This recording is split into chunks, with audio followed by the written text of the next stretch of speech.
Yay! Ayan! Woo! Ay!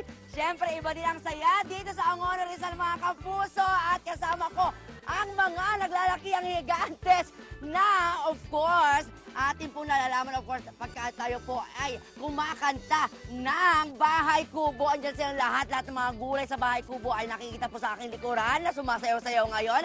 At siyempre, ang aking sinasakyan, of course, ay ang, of course, go-kart. Ito yung parang hoverboard siya na kinonvert bilang go-kart. Siyempre, alam naman po natin ang Angono, mga kapuso, ay art capital of the Philippines. At ang daming mga museums at artworks dito. Kaya talaga namang hindi ka mauubusan ng activities na pwede mong gawin. At siyempre, isa nga, of course, na nagpapatuloy ng kanilang sining ay ang kanilang mga higantes. At dahil Nutrition Month, tama nga po kayo dyan, mga kapuso.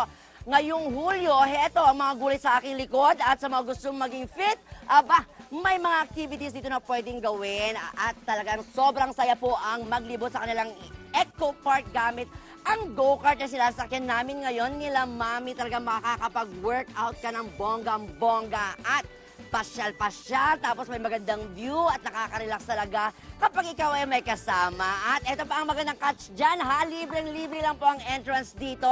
Samantalang ang renta naman ng go-kart po ay nasa 50 pesos per 30 minutes. At bukod sa go-kart, ha, ito maaari po mag-ikot-ikot gamit ang hoverboard na gamit ko ngayon at bikes na 50 pesos rin po for 30 minutes. Pero syempre, pwede rin naman magdala ng sariling bisikleta at iba pa para perfect na perfect. And speaking of kasama, naku naman, nasa ng kasama ko?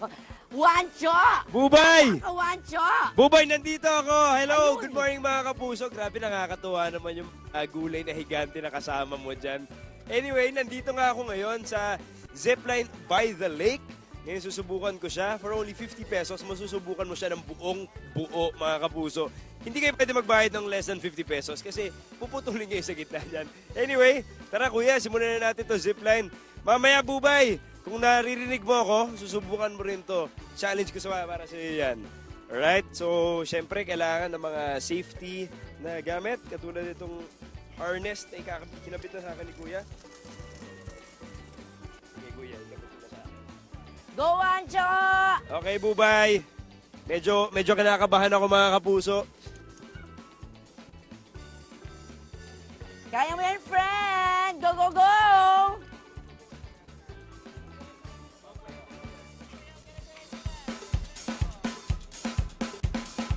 You can do it, my friend!